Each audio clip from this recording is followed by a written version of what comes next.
2. Hello and welcome to the Digital Free Thought Radio Hour on WOZO Radio 103.9 LPFM here in Knoxville, Tennessee. We're recording this on Sunday morning, August 21st, 2022. I'm Larry Rhodes, or Daughter 5, and as usual, we have our co-host Wombat on the line with us. Hello, Wombat. The Wombat is in town. What's up, everybody? Yay. And our guest today is the John Richards from over in England. Hello. Welcome to the show. Have we got to flex our muscles now? Is that the new thing? There we go. Do both. It's right, Bosch. Yeah. Lad. Digital Free Thought Radio Hour is a talk radio show about atheism, free thought, rational thought, humanism, and the sciences.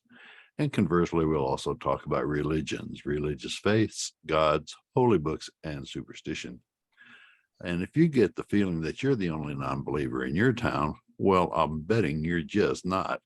In Knoxville, in the middle of the Bible Belt, we have a group of over 1,000 of us, Atheist Society of Knoxville, or ASK. And we'll tell you more about that after the mid-show break. Wombat, what's our topic today? Why you be virtue signaling God and all the fun stuff that comes with that. This is a topic that I wanted to do for a while, and I'm glad we finally have the opportunity now. With Dreadpire gone or out for at least this week, I do want to throw up a nice little roundtable discussion called "What's your life story or what you've been up to?" I want to see how everyone's been up to, in a while back. You got 30 seconds. John Richards first, go. Well, I went to London. This place behind me on Nice.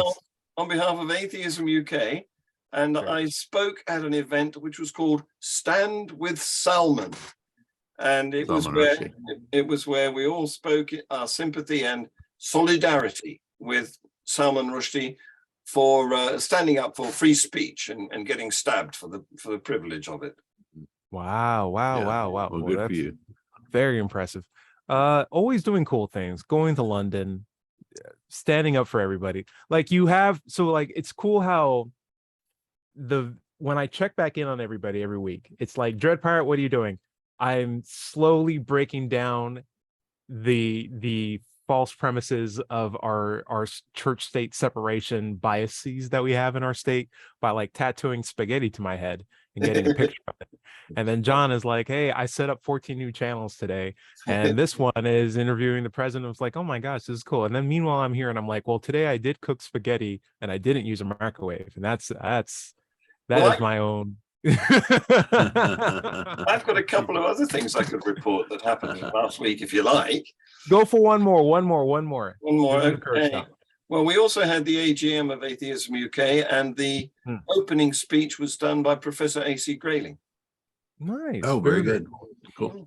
Yeah. So this weekend, I was looking forward to doing some work on my car. I took some PTO on Friday and did some car repair, and I had problems and I overcame them. And I have a working car now, which is not something that was the case Friday morning.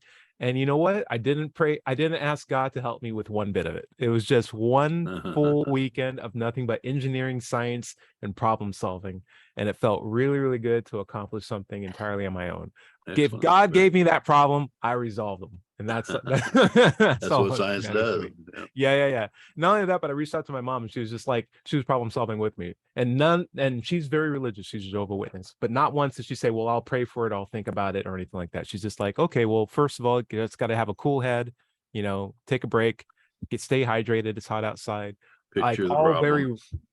all very rational things. And now she's back in her meetings, but like, it's cool to see that even when there's an issue with her own family, she's willing to like push aside the religious spectrum and just be like, all right, so let's critically think about how to resolve this problem. It's like, she's still got it. She's still got it somewhere there. Yeah. Larry, what's up with you? Well, I used my motorcycle riding time on Saturday, taking my car to the shop, so that wasn't that fun.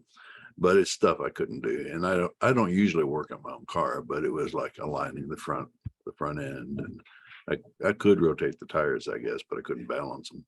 Things like that, just stuff taken care of. I have been watching this series, all Only Murders in the Building. That's fun. They're in their second season now. So that's about it. There's not a whole lot. Did you say Only Murders in the Building? Yeah. What it is you just can't casually say that on an atheist radio show. Martin Short and Steve Martin and this lady, I can't remember her name, but the Three Star and kind of a mystery series where they live in this building in New York, and it's a huge building. It has a lot of people in it. And but these people started a podcast to figure out who caused the murder, who was the murderer in this particular case in the building. And somebody else asked them if they'd look into another murder, and they said, no, we only do murders in the building. So that's where the name came from. But anyway, Okay. it's pretty funny. Not bad. I now I get it. That's actually kind of sounds enjoyable. Send me the link to that when we're done with this. Guys, you know, being charismatic is something that we all love. Being funny is something that we all love. You know what else we also love? Things that are all powerful, all knowing, and wholly virtuous completely. And I always ask myself, why is that the case? Why is it that these are the things that we apply to God characters in holy books as if that's a good thing? Because if you were to ask me, a lot of that stuff isn't actually worthwhile in characteristics that I would apply to something that I would have as like the best thing ever. Like, is it really that important to be powerful? Is it really that important to be all-knowing? And is it really that important to be completely and wholly virtuous? Larry, what do you think? Well, I think they're just taking the opposite to the extreme. Like, you don't want to be unknowing, you don't want to be ignorant, you don't want to be powerless. You know, so it's these are things that you'd like to have some power, you'd like to be knowledgeable, you know, in a situation. And then if the best person would be the most powerful, the most knowledgeable, etc. So I think they just you know, try to create something that would have all of those attributes, much like they created Superman back in the 50s. Yeah, but if you look at Superman now, think about this. Superman, nowadays he's being pushed more in a different direction, but Superman was essentially a guy who, you know, lost his planet, lost his family, found a new planet and a new family on Earth, was just raised with some good gumption and good know-how from like local folks. And while he has the ability to block bullets, the OG Superman was just a really nice guy who was willing to help out people. And when the people were like, well, we're going to shoot you, it's like, you can shoot me, but I'm still a nice person. Like, fundamentally still a nice guy. He didn't become the president of Bolivia. He became just a news reporter. He's working slightly above minimum wage. He doesn't drive the best car. He doesn't date the most attractive woman. Like, he's always just a really humble, nice guy. And I feel like that's what people try to connect to. It's like, he has every capability to be the world's most strongest human dictator possible, or alien dictator possible. I'm sorry, did I said human, and John Rich was like, excuse me. I was like, true. But he has humanity behind him. That's what I'm saying. And that's, in my opinion, the appeal of Superman. The fact that he has the humanity that's holding him back from being a complete jerk. That's the cool thing, the limitation there. And the fact that, you know, like, he makes mistakes. Like, he has weaknesses that we all are aware of. And and while he is, you know, faster than a speeding bullet, he's not as fast as the Flash. While he has strength, there's other characters that can punch harder than him. And while he can jump over single buildings, like, there's characters that already can fly and probably even better than him. So, like, it's good to see that, you know, we have this automatic, you know, transfer of willingness to worship to characters who have these like three tenets. But I wonder why we give it to them. John Richards, I saw your hand up. What's up? Yeah, well, he does make a mistake, which does turn him into a complete jerk, because he wears his pants on top of his trousers. Yeah, his fashion sense isn't very good in primary colors. Come on, dude, what are you doing? So I'll also throw this out too. I have an opinion that there's a concept that I like to call machismo, right? Machismo is the guy who is like incredibly confident and super ultra masculine, never apologizes, always is right, can do anything, including kick stands, drink all the beers, gets all the women that he wants. Like, that is a really, you know, to some degree toxic, but also like a very stereotypical ideal that people who don't have those qualities aspire and if anything follow, in the sense of, well, if I placate myself to someone who does have that, then maybe I, through just osmosis, can also claim some of those Association. features as well. Yeah. Exactly. Yeah. It's cool by association, or virtue by association, or power by association. Yeah, that's why Or even- bullies in school, will have their followers. Sycophants, if you Yeah, will. sycophants. Yes. Mm. And it's always, yeah, go ahead, John. Well, now we're into a pronunciation contretemps, because I would call it machismo, but if maybe machismo is something else. Maybe it's a cheesier version. Yeah. Well, But pants in America is different than underpants. You know that. Yes. The truth, very true, very true. So basically, you got this idea that you have people in Mesopotamia who don't have a lot of things, who aren't very rich, who don't know a lot about the world, who don't have a lot of power, and so they've come up with this character God who has all the virtues and all the things that they want to have. And It's- Egypt, Yes. they project it on their pharaohs, or Yeah. the pharaohs claim it. John, Well, I've got a theory as to how that arose. I'm ooh, not talk to me.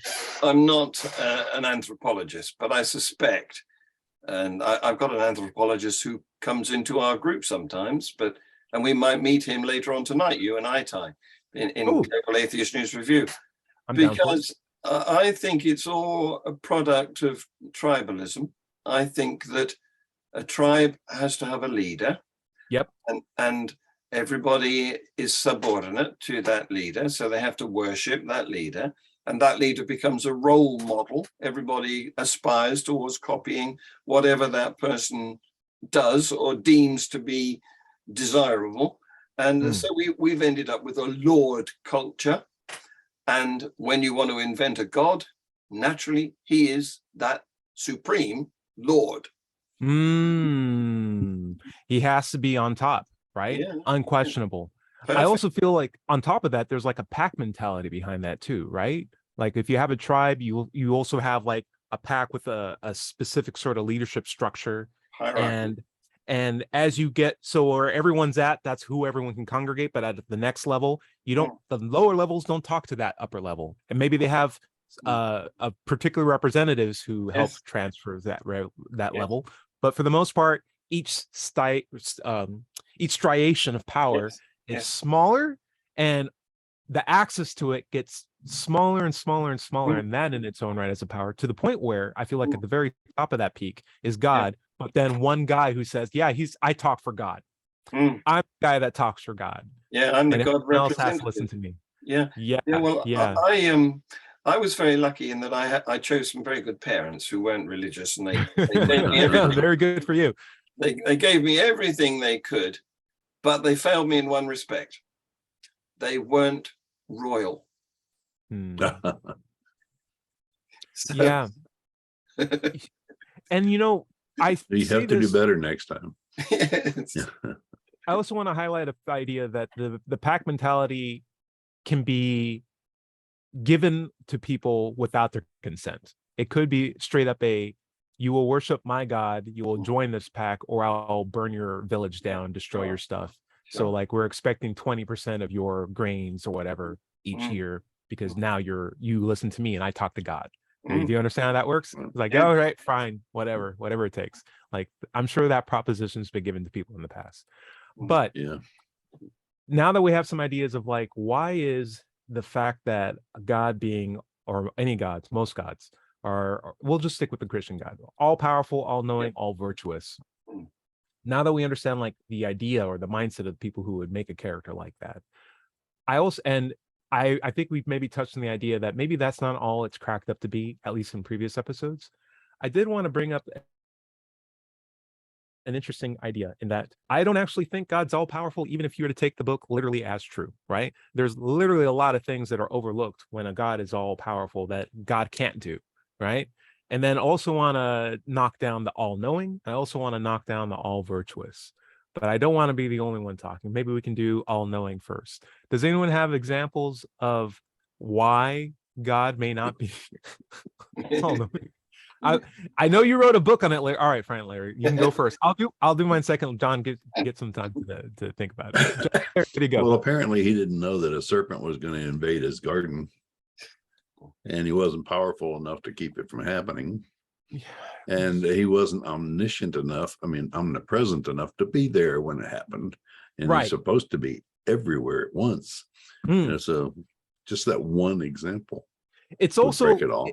yeah, it's also the idea of like God knew we would get to this point and so he set up everything at the very beginning to basically lead us to this point with the goal of having people worship him. Mhm. Yet we have such little reliable information aside from that book to support a belief in a God, right? And there might be some very willing atheists who would just be like, hey, listen, if I just had a reliable way to get to your claim that you exist, if you just, had a better system or a better methodology for me to reach that conclusion, I would totally believe it. And I think most atheists would believe in God if they just had a credible way to reach that point. But if you make faith the method to arrive at a conclusion, when people use faith to arrive at many conflicting and contradictory conclusions, Mhm. you had to have known that was the system at the very beginning. Like God has to know how I think about things, and still came up with his process. And if he is truly a God who had the end goal of, I want people to worship me, I want everybody to generally be saved, or at least have the ability to, what a terrible system to put it in. Like, that's not the way you would do it if you knew how. Or if anything, it'd be a really terrible way to set up reality. I will throw out one more too. Well, This I is my want to go come ahead, in John. here Yeah, because go for it.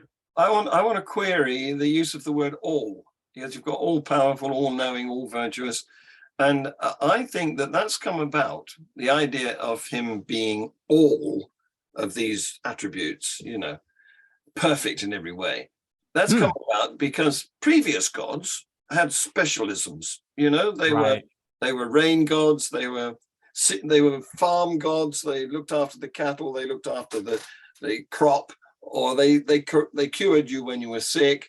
They just had their own special little thing that they were good at. They weren't good at everything. They weren't all gods. But that, of course, isn't a very good business model, because No.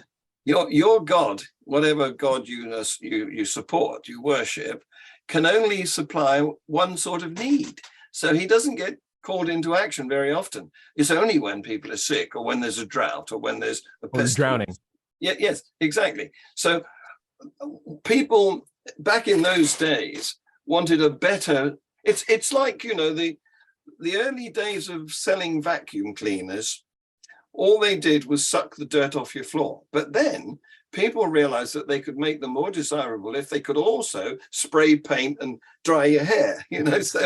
So they turned them into the machines of all purposes. And this is very true. It's very true. This is the So same. Go ahead.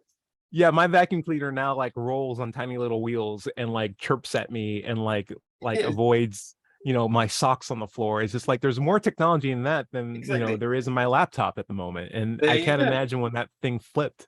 There you go. It now mops my house and it's crazy. Yeah. If you've got a God that can do everything, obviously you can sell more vacuum cleaners. Exactly. Yeah, or higher costs, right? Yes. Larry, what's up? Well, that brings its own problems with it if a God is all powerful and things go wrong, then it brings into question whether or not he's all good.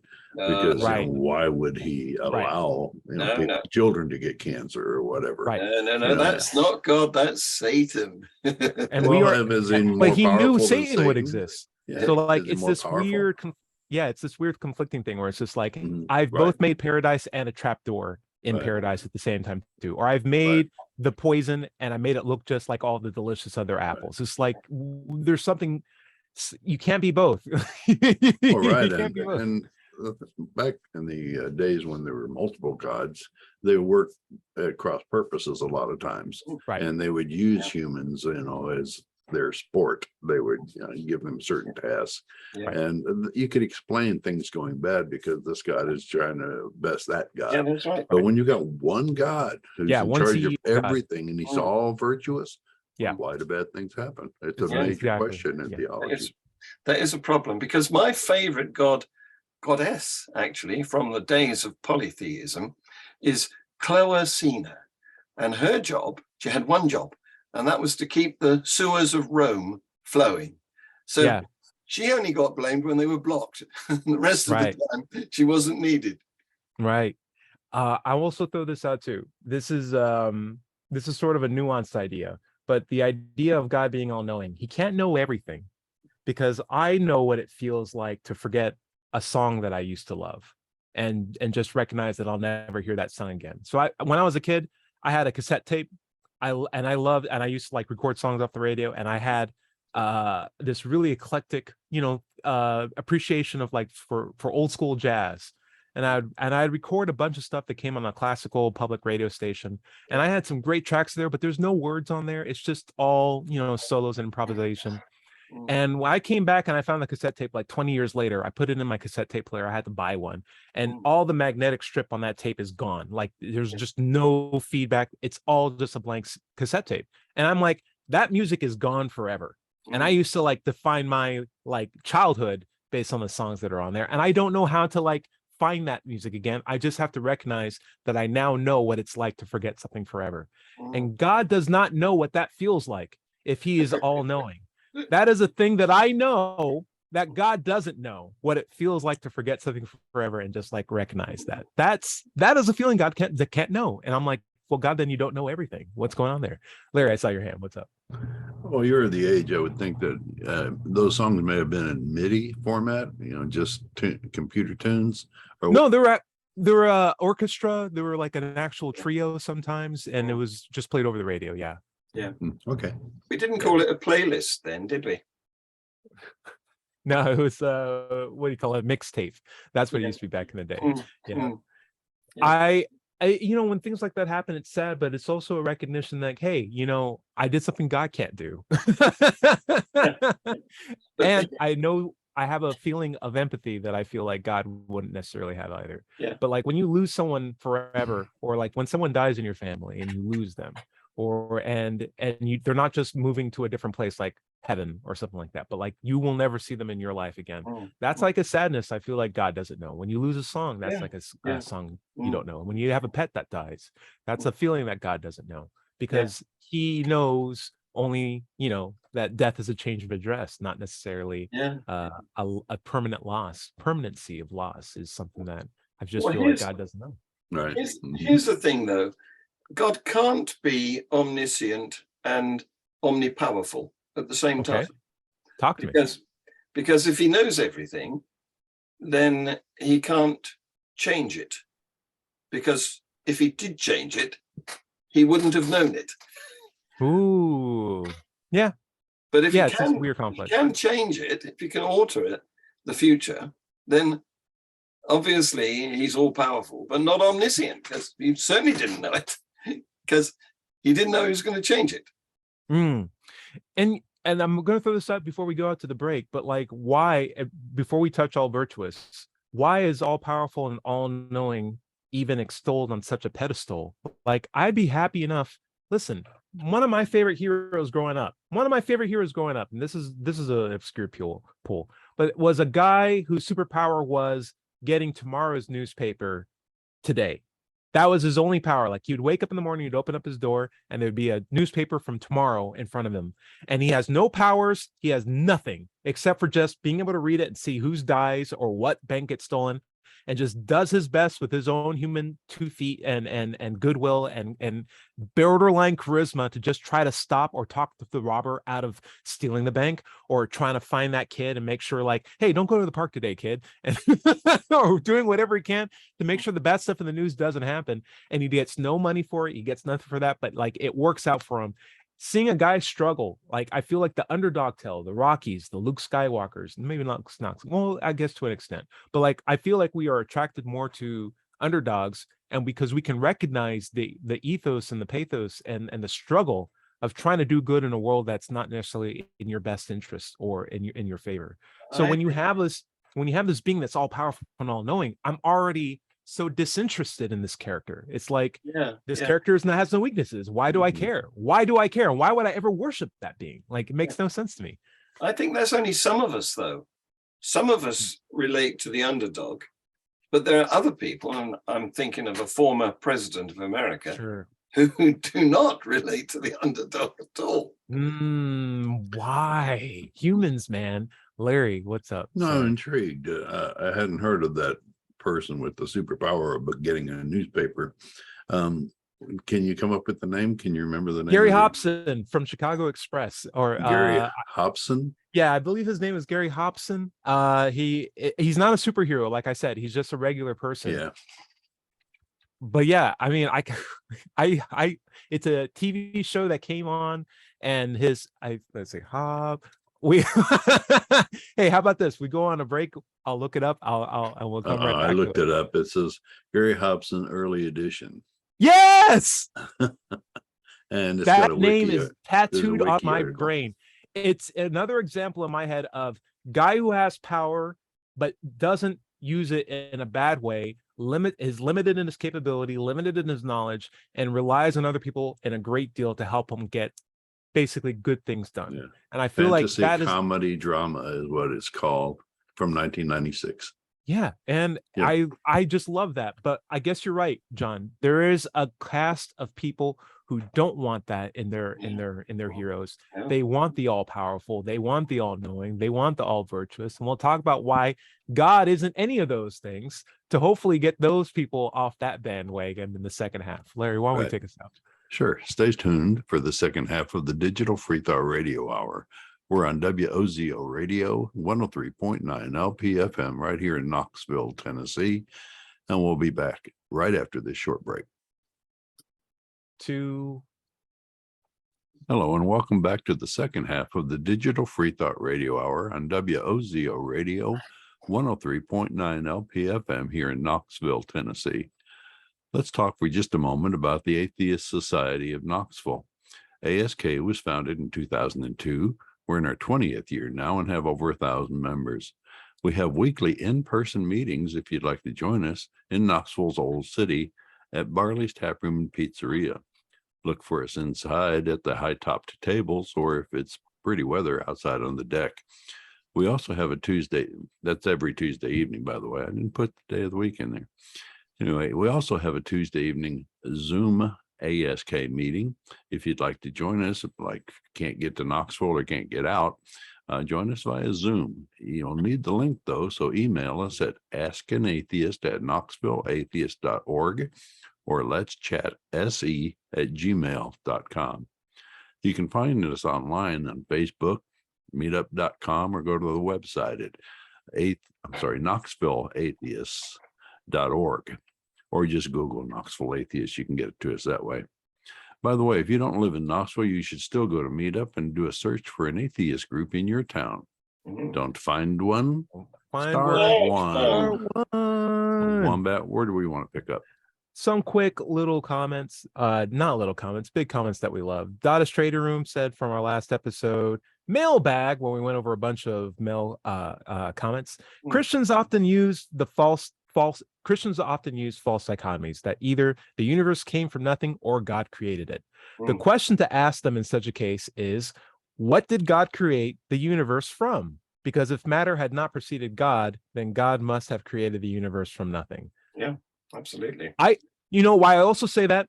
There's also this idea of a false dichotomy is presented when you don't know what all your options are. And so you pigeonhole yourself as the one that you hope is right, and a bunch of other ones that you already know are wrong.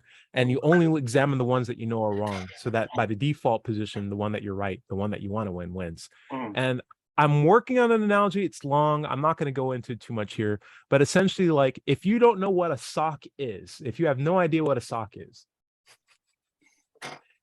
how can you be so confident? I won't even get into it. I won't even get to it. I'm going to have a much more, I'll bring it. Okay. Larry's like, just say it. All right. All right. So basically, like, the idea of, like, you only know, you need to have a good frame of reference. The problem with when someone presents a false dichotomy is that they lack a frame of reference. And the frame of reference can be easily presented to them by just showing them, like, hey, if you don't know what something, if you think God created the universe and everything's created, can you point to something that's not a creation? Because if everything is creation and you have no idea what something that's not a creation is, then you don't know what a creation is from what something isn't a creation. So if you don't have that frame of reference, how can you claim that anything's created? The premise behind the false dichotomy in this case is there's no no recognition of what something that's not a creation is. There's just a claim that everything's created. Larry, what's up? I was going to say, like the watchmaker argument, you know, Yes. the watch on the beach. You look at the watch and you say, you know, that's created, you know, so how could everything else not be created? Right. Well, then how do you tell the difference between the watch and the sand if everything's created? I Right. mean, what makes it stand out is different. Right. But you are claiming that it is different. So you yourself are saying that there's a difference between what's created and what's not. Right. Like if I had, I'm going to try it again. If I had a clothing drawer and I pulled out something that I claimed was a sock, but I don't know what socks look like or what they don't look like, right? Like, can I really be Yeah. 100% confident that the thing that I pulled out was sock and not like some other garment or a shirt or pants? Mhm. And I need to know what something looks like and what something doesn't look like. I need to have that frame of reference before I can claim anything. And so if I claim the whole universe is created and I'm in that universe smack dab in the middle somewhere, how can I look at something that's not created as an example so that I have a frame of reference to recognize what creations are? If I don't have that, I'm just working off the premise that I believed someone when they told me that God created everything. I don't have a way of testing Right. that myself. Mhm. Until then, you can't go forward with that. What's up, John Richards? Well, the thing here is that we know that the watch you find in the desert is made because we know that there's an agent behind it. We know that there are such things as watchmakers, but the rest of creation, we don't know what the agent is. There's no evidence for any agent. So that's nature doing it, not creation at all. It's a natural outcome of processes. Another example of that would be if you took me to an alien planet, you know, just out flung on another planet, and I saw like a spire. I couldn't tell you if that was by nature, just through the dynamics of that world's, you know, physics, or an intent by some culture that I don't understand. I would need to have a frame of reference of what life on that planet was capable of and what sort of weather patterns they were experiencing before I can tell you if this cylindrical rock was made either by intent of people or by nature. I need to have a frame of reference before I can claim anything's created. It could be an anthill, couldn't it? Could be an anthill, right? Yeah. So like the argument of the false dichotomy is not to tackle them with more challenging false dichotomies or how, let me see, what did God create the universe from? You know, you're going to go down to deeper levels of turtles at that point. Just ask them if they have a frame of reference for what a creation is. Because if once they realize that they don't, that takes away the false dichotomy completely. It works really, really easy. Speaking of which, I got another comment from Philip Ziegler, who commented on the balloon analogy, which is a street epistemology video I have way back in the day. The idea behind the balloon analogy is people hold on to their beliefs in the same way that like people hold on to balloons. There's like a little string, and that string is held to the balloon, which is their belief. And the more you try to attack that balloon, the more people hold harder on that string and maybe even pull that balloon closer to them, because that balloon is valuable to them. It's how they think they can be a good person. It's how they're judged by society. It's how they make sense of the world and how they get comfort. Like that balloon is them. So don't tackle the balloon. Don't try to poke it with a needle and be like, I'm going to pop your balloon. Instead, look at the string.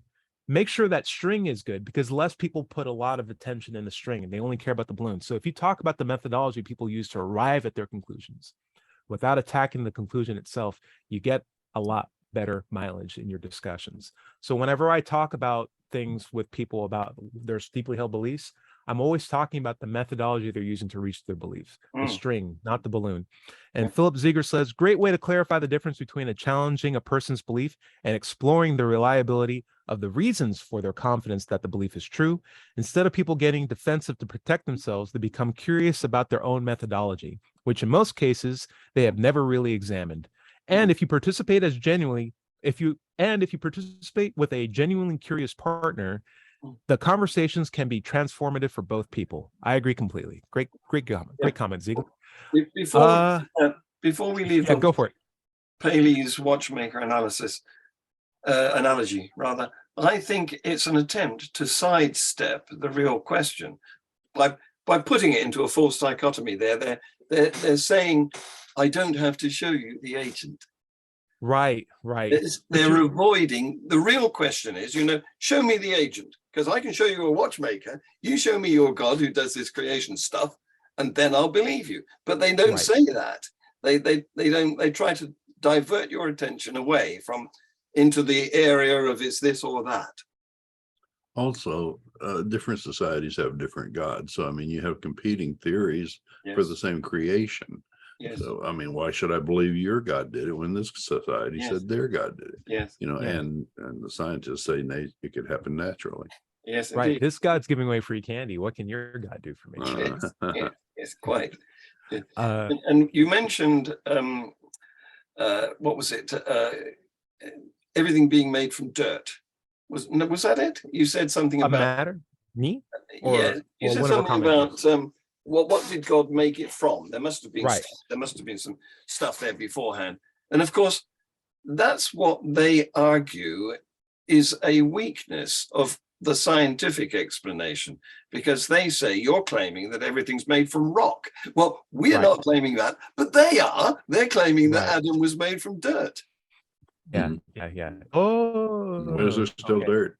Again, listen, when you talk to someone who believes very hard in Star Trek or Star Wars, there's always some other if you putting out something like, why do lightsabers only stop 3 feet? If they're light, they should just keep going. It's like, no. The crystals from the Mandalorian, it's like there's always going to be some weird, more nuanced level of swamp for them to go Right. down And deeper why don't into. they just pass through each other instead of stopping when they hit? When Again, they fight. Again, that's like attacking the balloon. They're just going to put an extra set of hands on it to protect it. You got to attack that string. If they use a false economy approach, it's a frame of reference to dismantle that. Because if they're curious, if they're genuinely curious, they will realize, oh, I don't have a frame of reference for understanding what a creation is from what it's not. And yeah, I should be able to recognize what something isn't before I claim with 100% certainty that it is. If I don't have that, what the hell? Why do I believe that? I need to come up with a better way to reach this balloon. That at least gets them to a better methodology to reach their balloon, which I'm cool with. If they have one that works, I'll believe that too. But if they don't, at least they got rid of a bad methodology. And when you cut that string and the balloon keeps flying away, hey, that solves the problem too, because you got rid of a bad conclusion. Nate also let the comment says, "You're the dude, Dr. Wells." Thank you very much. I appreciate that. Thank you guys so much for all the comments. We go through them each week. Feel free to leave them on any of our channels. We'll go over it. I'm here at Let's Chat. Feel free to leave some comments. Guys, we got one last one. Let's buckle up. Buckle up. It's the big one. God is all virtuous. We talked about the problem of evil a little bit earlier on in the show. We talked about the intentions of a God who would make, terrible things happen. And here's my thought process. If God is all virtuous, you have the system where he waits for bad things to happen, lets them plays out, and then says, well, I will punish that guy in heaven. I'm like, you know what, though? You could have stopped needless suffering if you just stepped in. Like, one of the things that I love to watch is police interviews of people who definitely did a crime and are being tricked, essentially, by the police officer to confess about these crimes to alarming detail.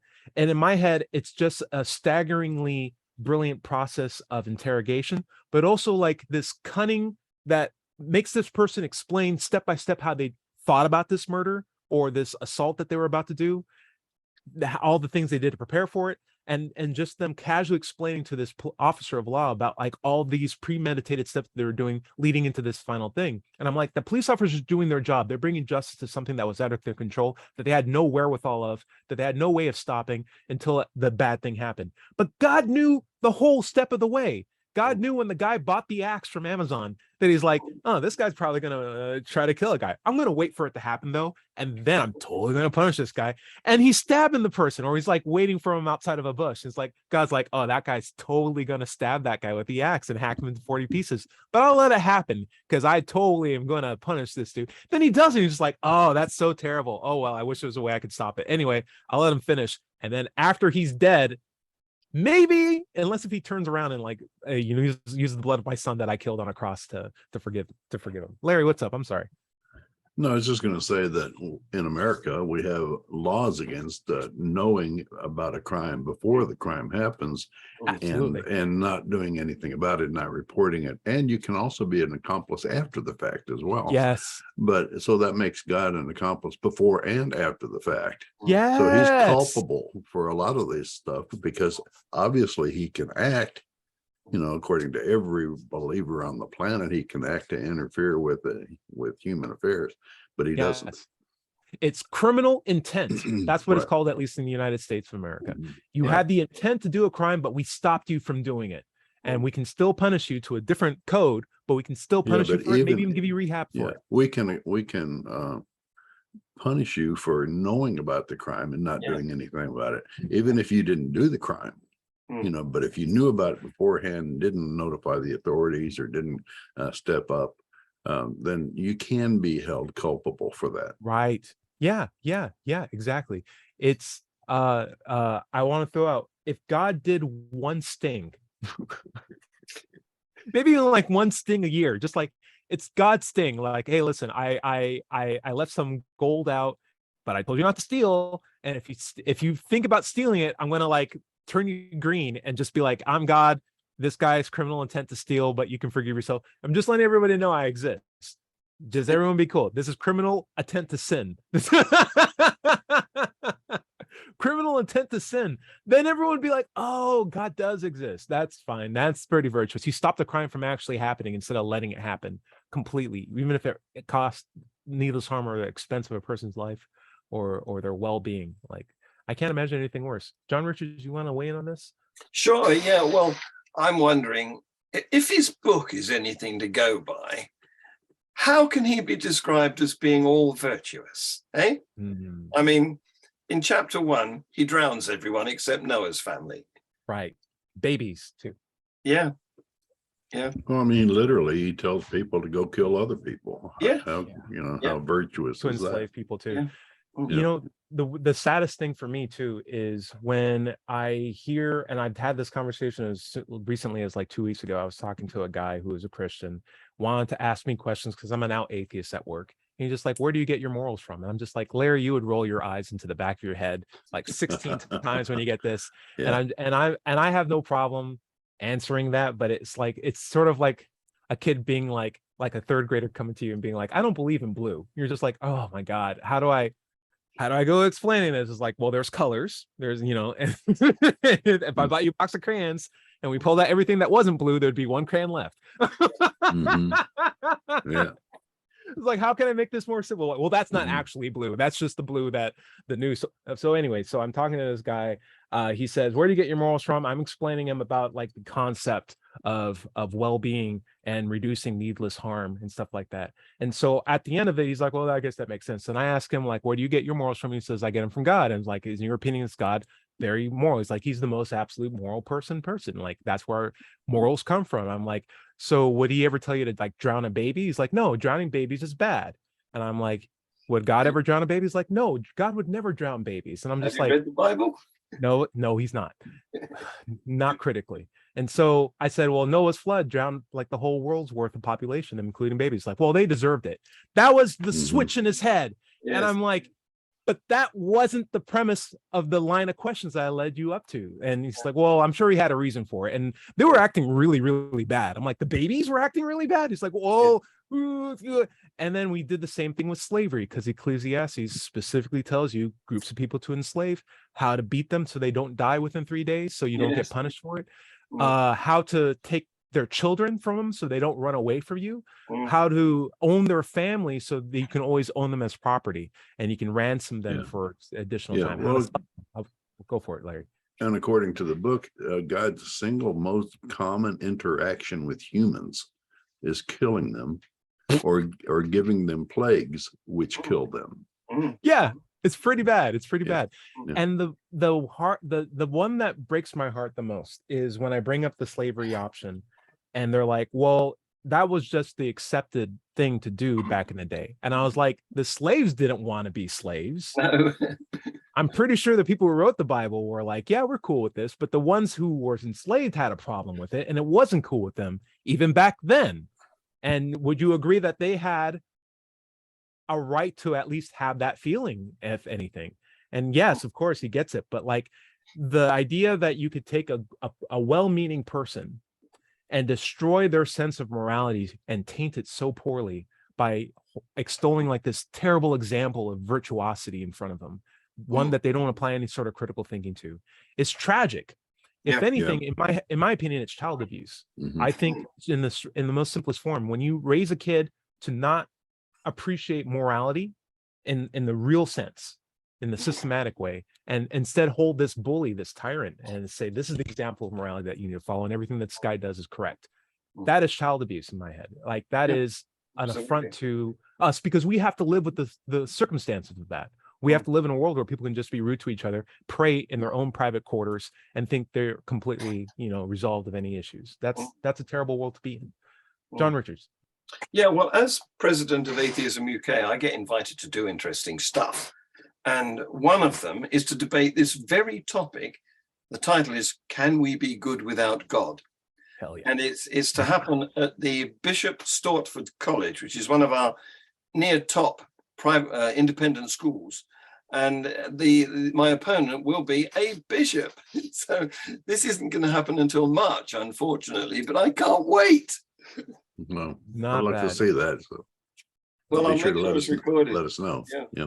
Mm. Another thing about when Christians say that they get their morality from the Bible, I usually just jump in and say, so you think that the Bible is the apex of morality and you do everything it tells you to do?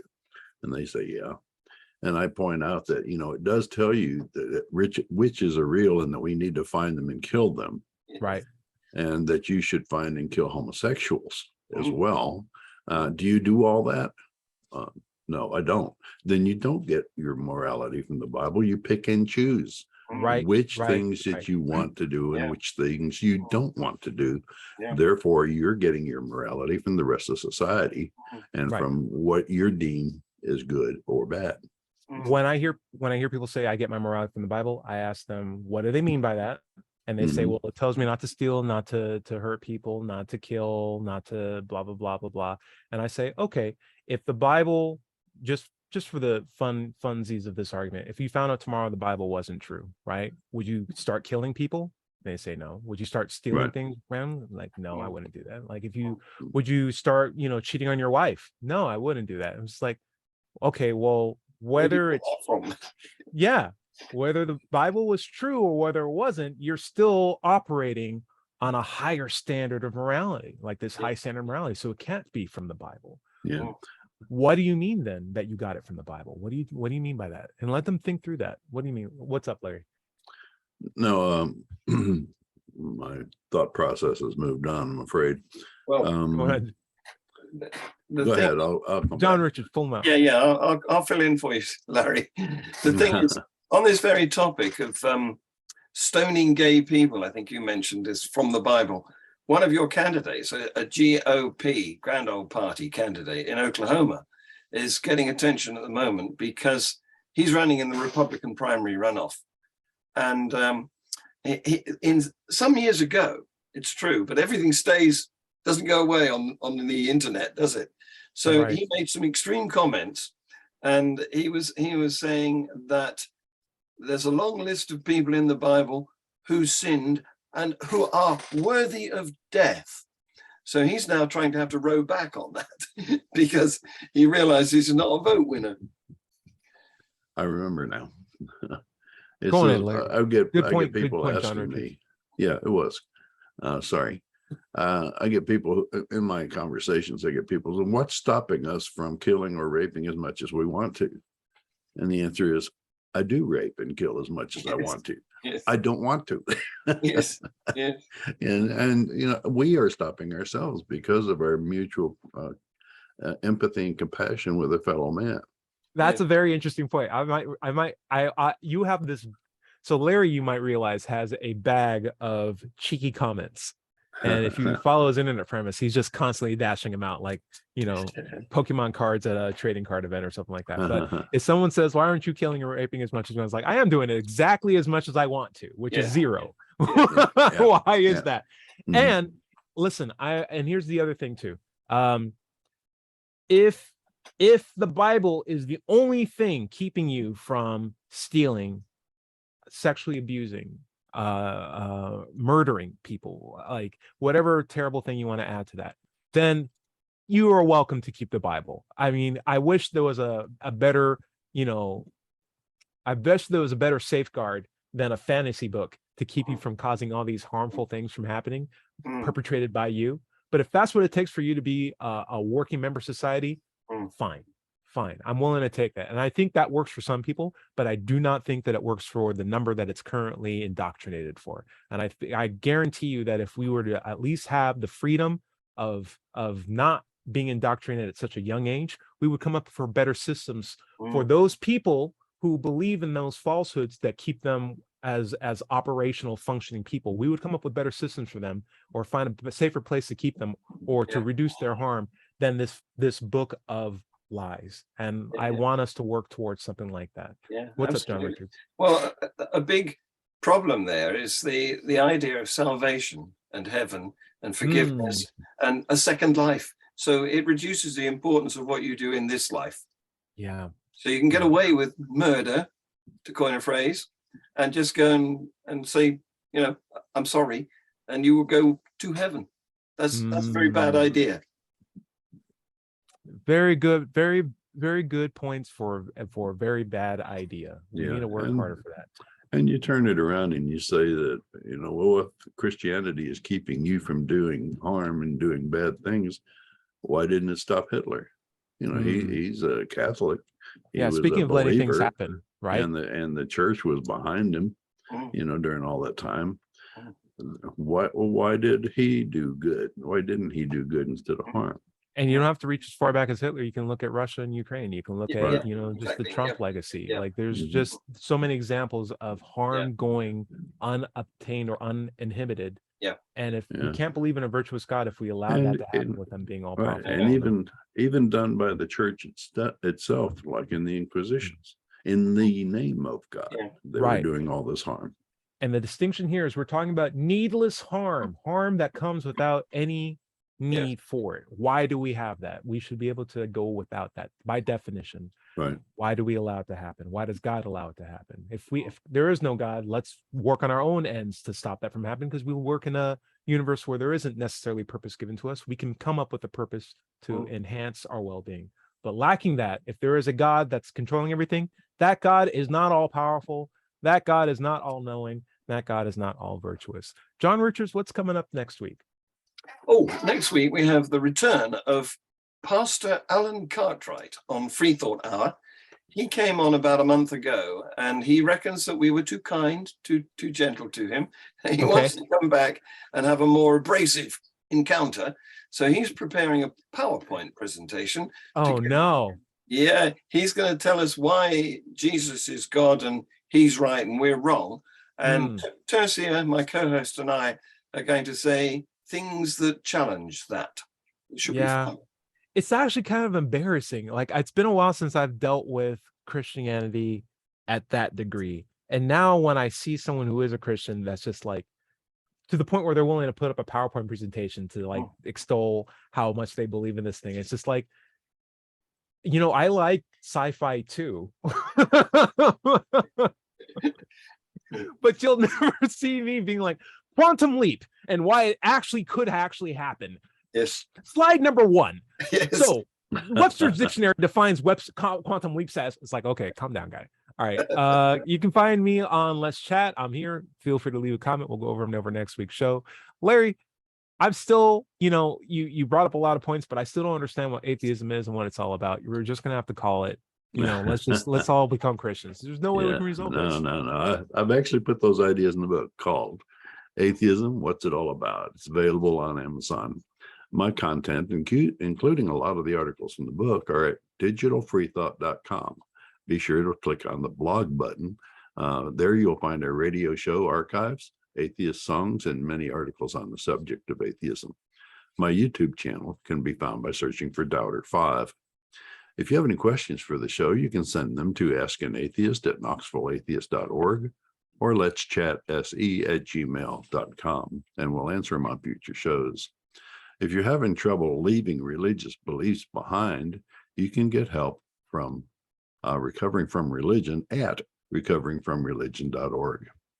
And you can find this show on podcasts everywhere. Just search for Digital Free Thought Radio Hour.